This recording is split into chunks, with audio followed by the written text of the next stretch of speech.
아이를 낳아 부모가 되면 그간 경험해 본 적 없는 많은 일들이 펼쳐집니다. 그중 첫 번째는 이름을 짓는 일이겠죠. 소중한 자녀가 평생 불리울 이름이기에 몇 날 며칠을 고민하곤 합니다. 시대의 흐름에 따라 요새는 예쁜 우리말 이름을 많이 지어주지만 한 세대 전까지만 하더라도 좋은 뜻을 담은 한자 이름 짓는 것이 당연시되었습니다. 이 시계의 이름은 롤렉스가 얼마나 장명의 고민을 했을지 예상이 될 만큼 멋지고 또 고급스럽기도 합니다. 세상에는 비용 지출이 많은 취미가 참 많습니다. 시계도 그렇고요. 오디오 같은 음향기기 취미는 어떨까요? 기기뿐만 아니라 최상의 사운드를 위해 건축에까지 손을 대기 시작하면 집안 기둥 뿌리를 아주 쉽게 뽑을 수 있습니다.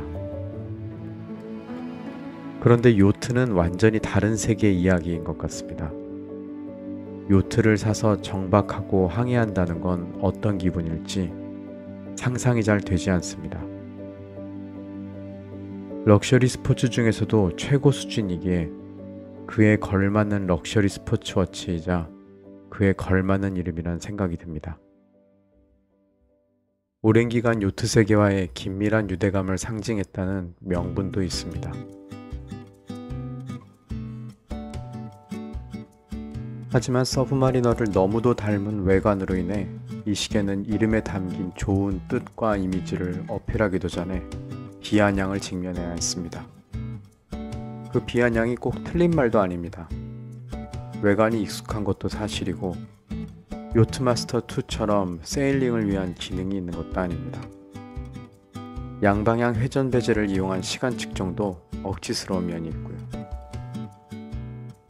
그럼 롤렉스는 도대체 무슨 생각과 의도로 요트마스터라는 멋진 이름의 시계를 출시한 것일까요?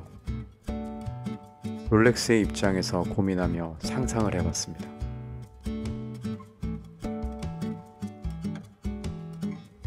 롤렉스는 신규 라인업 출시가 거의 없습니다.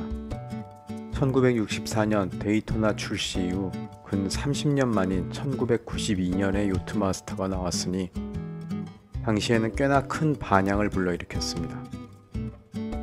처음 출시되었던 요트마스터는 케이스와 브레이슬릿 모두 18K, 흔히 얘기하는 금통 모델이었습니다. 스틸 모델을 기준으로 놓고 콤비, 금통 등 고급 버전의 모델들이 구성되는 게 일반적인 라인업일 텐데 최상위 라인업인 데이데이트처럼 귀금속의 옷을 입고서 세상에 태어난 것입니다. 많은 사람들의 관심에 비해 요트마스터가 롤렉스의 매출에서 차지하는 비중은 상대적으로 왜소합니다. 다른 롤렉스 시계들이 가지고 있는 저마다의 역사와 헤리티지, 회자될 만한 일화, 이런 것들을 요트마스터는 갖지 못했습니다. 이제 겨우 30살이 된 아기이니까요. 한 가지 이유가 더 있다면 서브마리너와 너무도 흡사한 디자인을 가지고 있으면서 상대적으로 가격은 높기 때문이기도 합니다. 실구매자들이 이성적으로 계산기를 두드리기 시작하면 상대적으로 소외될 수밖에 없는 위치에 포진해 있습니다. 실물을 직접 본 사람이 많지 않아서 제대로 된 평가를 받지 못하는 것도 아쉬운 부분입니다. 요트마스터의 진정한 가치를 두 가지 관점에서 재발견해 보려 합니다.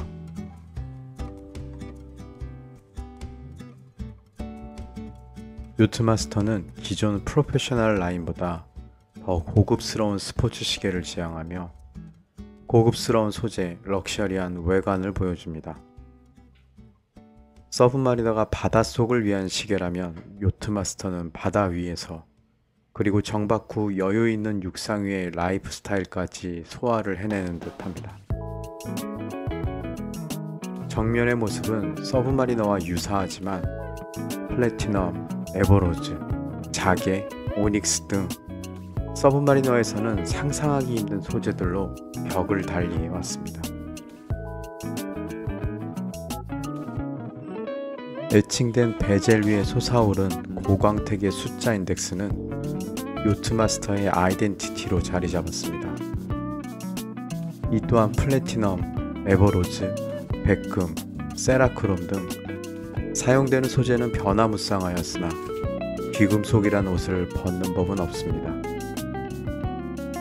유선형의 마감을 입은 측면과 얇아진 두께는 마치 데이저스트처럼 셔츠 소매 안에서 얼굴을 내밀더라도 전혀 위화감이 없습니다.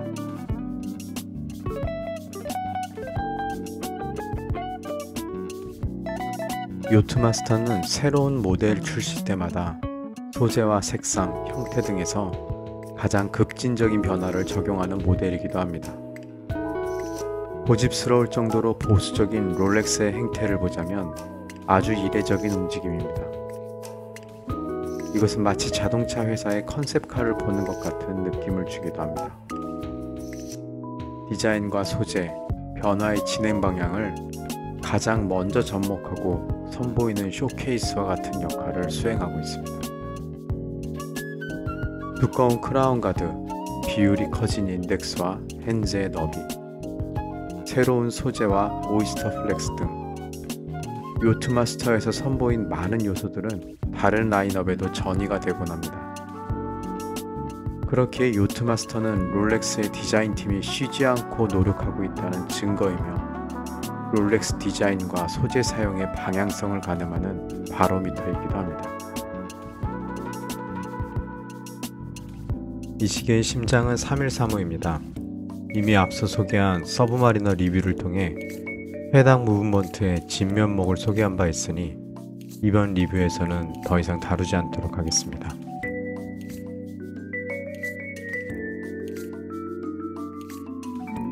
서브마리너에도 데이저스트에도 콤비나 올골드 모델이 존재하는 만큼 요트마스터를 단순히 서브마리너의 고급 버전이라고 하는 것은 너무도 부족한 표현입니다.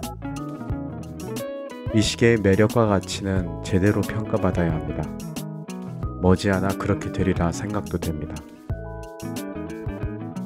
롤렉스 대부분의 라인업은 고유의 목적에 따라 구성이 되어 있습니다만 요트마스터는 목적이 아닌 존재 자체로 대변되는 모델이라 추측을 해봅니다.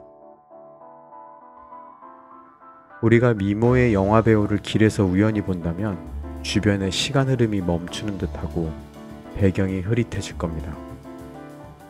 모자와 선글라스로 얼굴의 대부분을 가렸는데도 발산하는 광채에 눈이 멀지도 모르고요.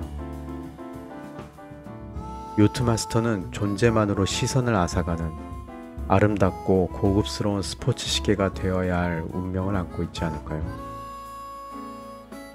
감사합니다.